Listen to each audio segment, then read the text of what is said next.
want to find that drive and focus that has you locked in and on fire every single day, my book, The Mirror of Motivation, will do it for you. I bought a copy for you. You take care of the shipping. The book is free. Click the link down there. I got you. DreAllDay.com. Anything better than this is tomorrow's episode. You are tuned in to the show where you learn the discipline to show up day after day to do the work, the confidence to put yourself out there boldly and authentically, and the mental toughness to continue showing up, doing the work, putting yourself out there, even when the success you're expected to achieve has yet to be achieved. And on top of all this, you get a huge dose of personal initiative. This is the go-getter energy that moves you to make things happen instead of waiting for things to happen. Putting all this together, what you get is the mindset, the method, the podcast known as Work on Your Game. My name is Dre Baldwin, also known as Dre All Day. Welcome to the show. Today's topic, on the heels of yesterday's episode, today's topic is you cannot save everybody.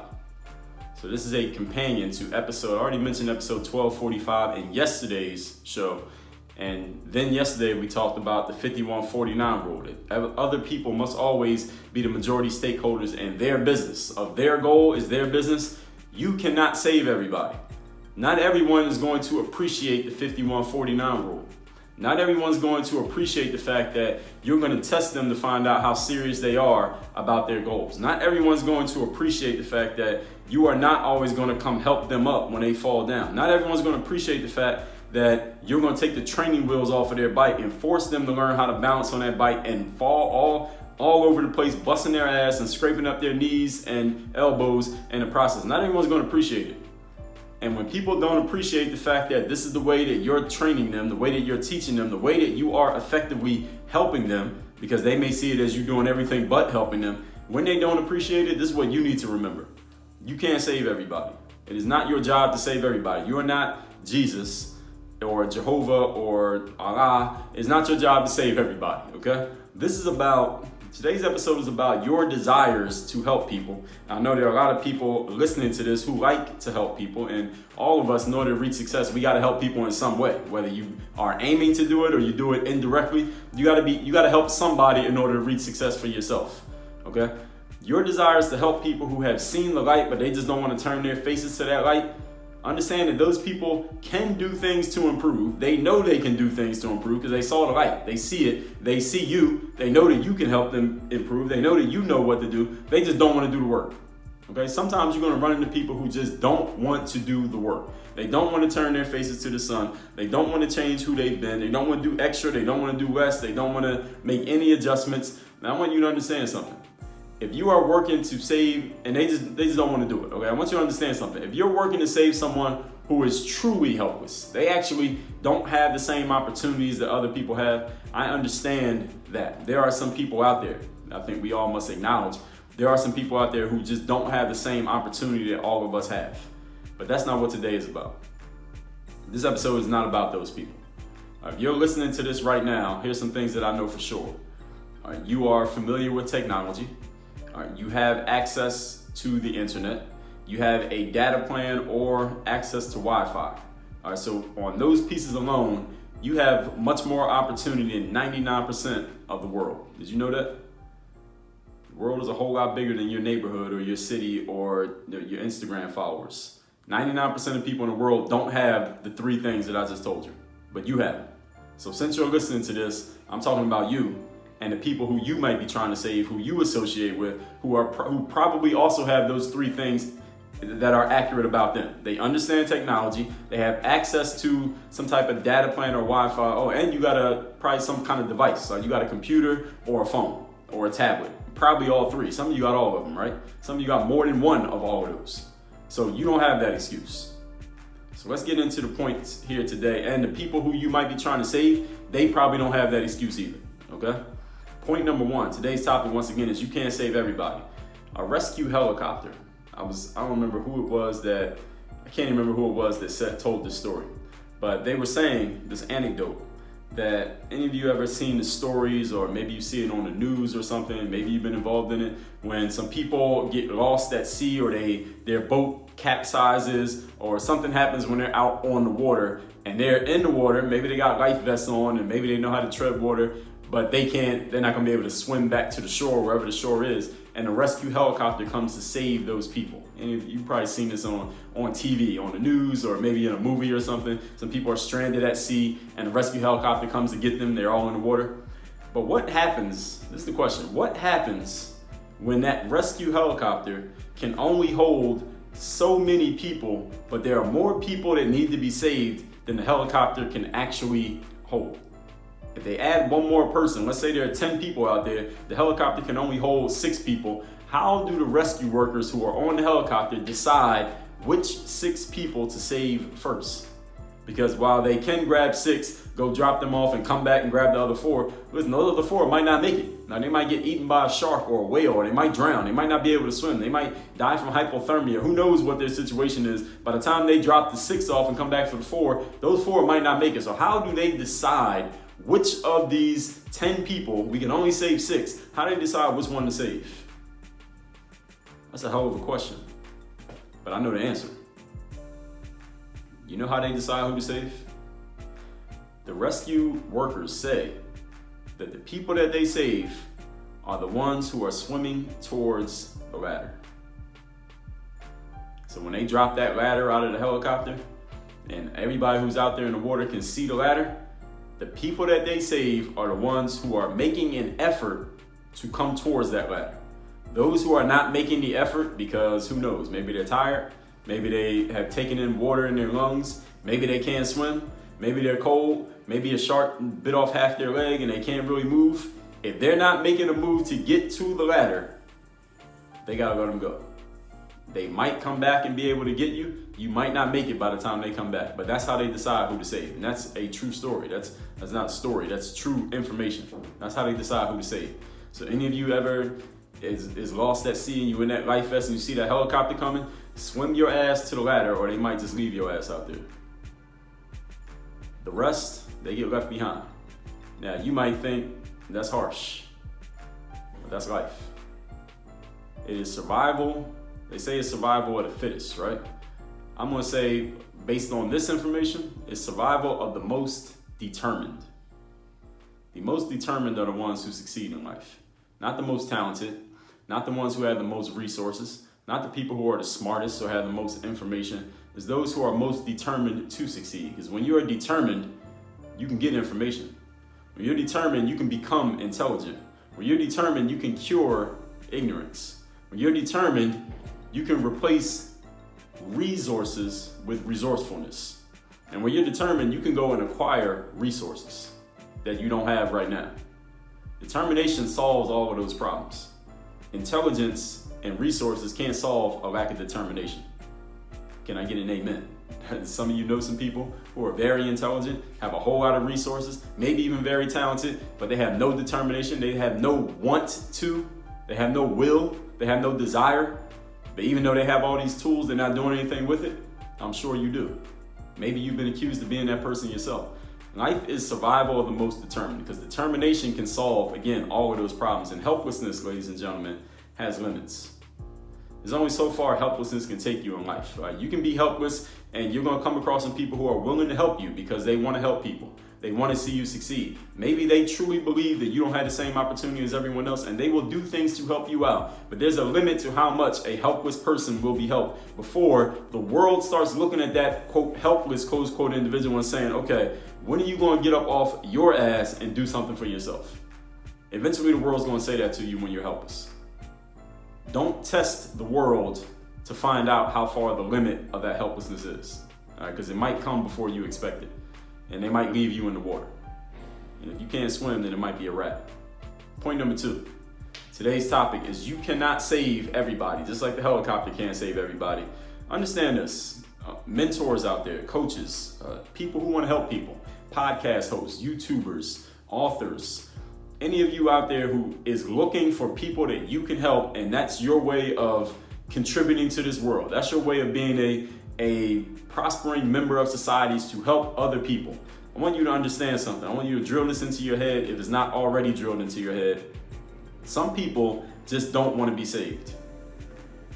And the reason why I'm telling you this is because I know, and I can read my DMs, I read my emails, I know this for a fact, that many people out there, you have the tools to help people out. And not only do you have the tools to help people out, you are really good at identifying the people who you can help. You know who you can help.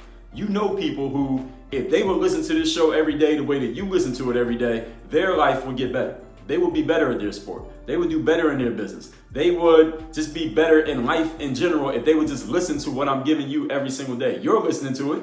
They're not listening. You know if they would be a whole lot better. You know this, right? There are some pricey people you're thinking of right now, like, yo, if that person would just listen to this, just this one episode, and then they have to listen to all of them, just this one, they would get a whole lot out of it. Just one particular episode that you heard that you know will be life-changing for somebody else. But I want you to understand something. I'm gonna remind you of something that you already understand. Here it is. They don't want to hear this shit. You can't make them listen to it. You could send it to their phone. You could turn it on while you're in the car with them and they don't want to hear it. They'll put their headphones on. They don't want to hear this shit. Not everybody wants to be saved, ladies and gentlemen. And as I said earlier today, you ain't Jesus. All right? It's not your job to save everybody. All right? You're the rescue worker in the helicopter. All right? You can't save everybody. You literally can't. Your job is to save the people who are swimming towards the ladder. If they're not swimming towards the ladder, then obviously they want to take a swim in the water. Let them do what they do. All right? Let people be who, what, and where they are, and understand it logically, but also embrace this emotionally. Ingest this emotionally. It is not your business to change people's minds. I want to say that one more time, because this one spreads much further than what we're talking about even today. It is not your business to change people's minds. I've said many times on this show that this material is not for everybody. Dre Baldwin is not for everybody. What I talk about on the show is not for everybody. I'm not trying to get everybody to listen to this show. There are some people who will see, they can just browse the topics list on this show and they're going to say, this is not for me, even though they need it. I can look at their lives and say, you know what, you need it, because if you listen to this episode and this one and this one and these 10, it will help you a lot in what you're doing right now. And I will be 100% right, but if they don't want to hear it, it is not my business to make them change their mind about that. It's not my business to change how they think about what I'm doing. And it's not your business to change other people's mindset about being helped through what you offer, even though you know 1,000,000% you could help them. If they're not swimming towards the ladder, you don't fly the helicopter to them. No, they got to come to you. What did we just talk about yesterday? 51-49. If you're doing more of the work than they're doing, you're messing up. They're not messing up, you're messing up.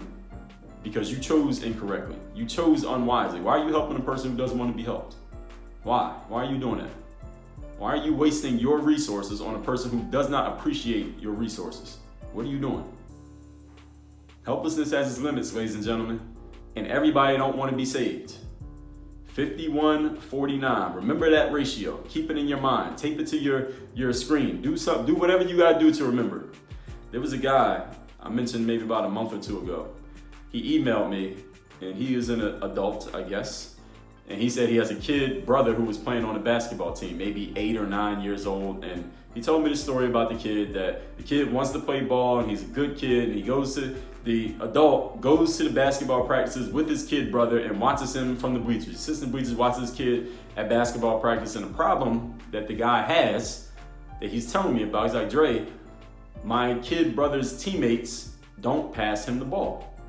My kid brother is a good player. He does good things with the ball when he gets the ball, but they just won't pass him the ball. These other kids are shooting the ball every time. There's a kid on the team who thinks he's like Kobe Bryant, and he's not even that good, but he shoots the ball every time, and the coach isn't saying anything, and none of the other players are saying anything, and my kid brother's too nice to say anything. He's not speaking up for himself, and it's really frustrating me, the adult sitting in the stands, because I'm watching my kid brother not get the ball and not get much of an opportunity, and it's really pissing me off. And he was writing me an email to find out what I thought he should do as the adult who's sitting in the stands about his 8-year-old kid brother who's not getting the ball. So what did I tell him? I'll tell you what I told him. I told him, the adult, to sit his ass in the bleachers and watch. That's all you need to do. I literally wrote him a 1-sentence reply. Sit your ass in the bleachers and watch, and your kid brother will do one of 3 things. Here are the 3 options that the 8-year-old has. He will either A, accept the fact that he's not getting the ball, and he will just go through the rest of his experience on his basketball team, not getting the ball as he already has been. He can just accept it as is, and we're good. Everybody just moves on as we are. B, he will figure it out that maybe he needs to speak up. Maybe he needs to be more assertive. Maybe he should say something to the coach. I'm talking about the kid here, not the adult. Maybe he needs to say something to the coach. Maybe he needs to become a better player. Maybe he needs to go grab a rebound or something so that he can't complain about nobody passing him the ball. He can just go get the ball. That's option B. And option C is he can quit. He can quit the basketball team because he doesn't like the fact that he's not getting the ball. Those are his only three options. And I told the adult, it's not his responsibility. Now, I didn't say this to him, but he should have, hopefully he understood this. It's not his responsibility. Maybe he's listening. It's not his responsibility to solve problems for his 8-year-old brother. His 8-year-old brother needs to solve his own problems. Now, if he was in a life or death situation, he was really helpless in the situation, then yeah, you older brothers step in and help him out. But in this situation on a basketball team with other kids the same age as him, no. You just keep your ass in the bleachers and let him figure it out. He's going to do A, B, or C. And that's going to tell you a lot about your kid brother.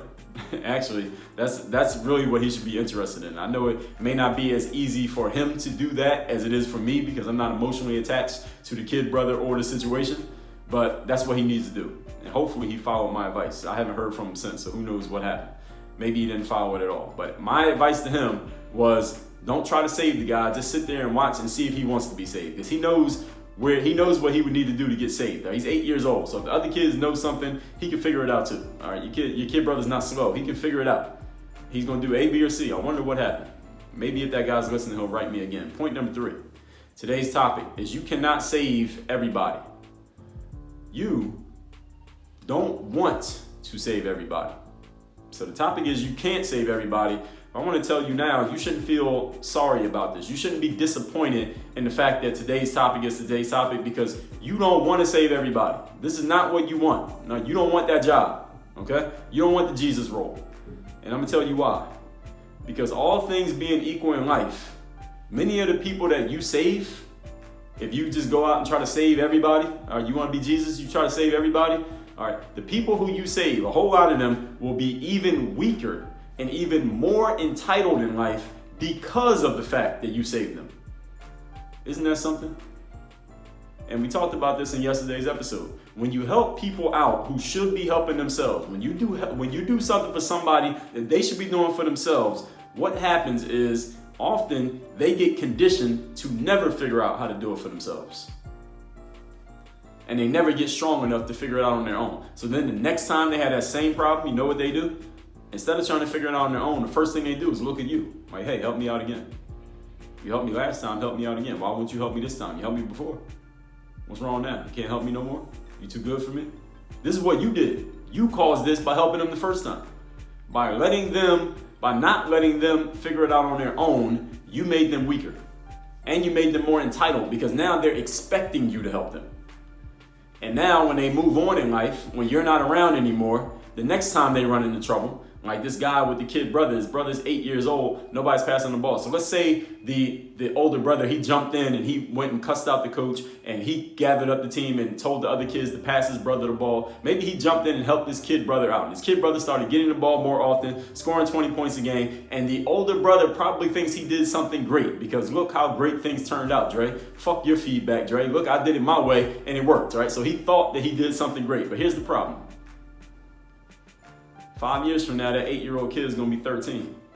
He's going to be on another basketball team. And guess what? He's going to have some more asshole teammates who don't pass him the ball. And another oblivious coach who doesn't notice and doesn't say anything. What are you going to do now? Now, you're 5 years older, older brother. You're going to come to the games and do it again? These 13-year-olds might not be as open to listening to you as the 8-year-olds were.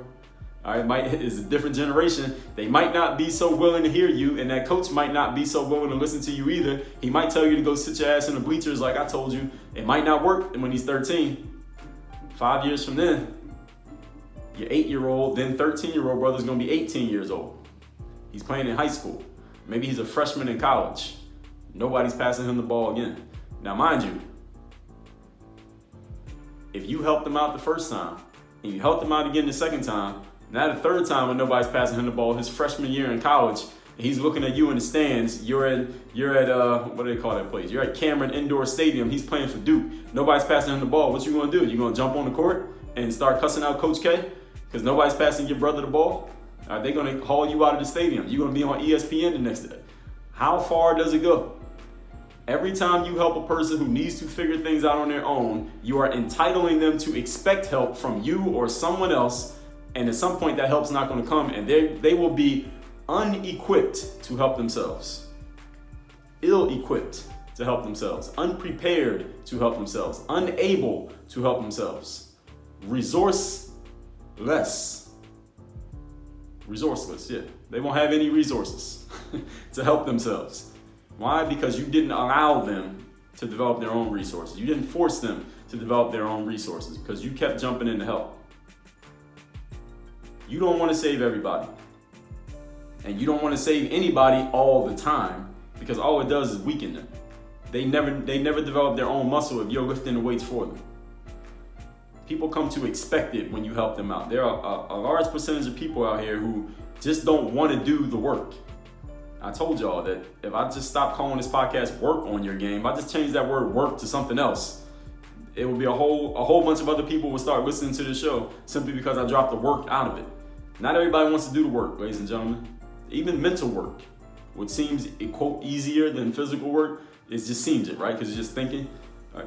A lot of people don't want to do that either. They don't want to do anything with the word work involved in it because that's extra.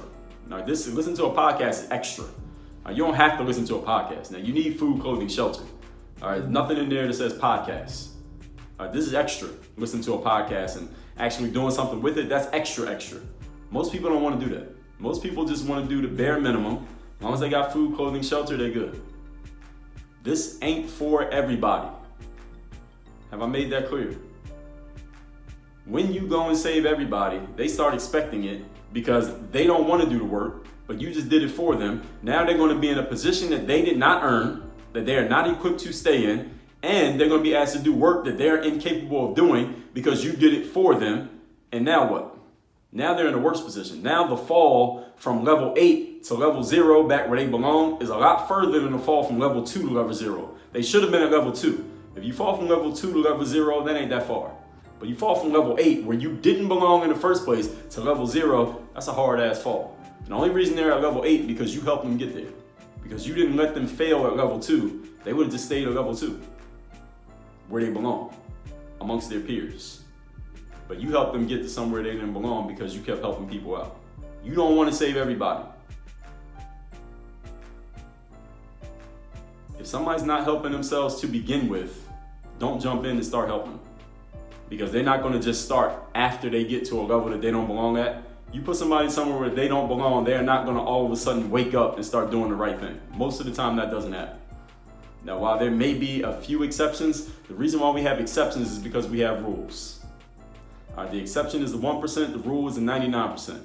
Problem is, everybody thinks they're the 1%. Most of the time, they're not. You should lead people to do things alone, whether that be succeed or fail.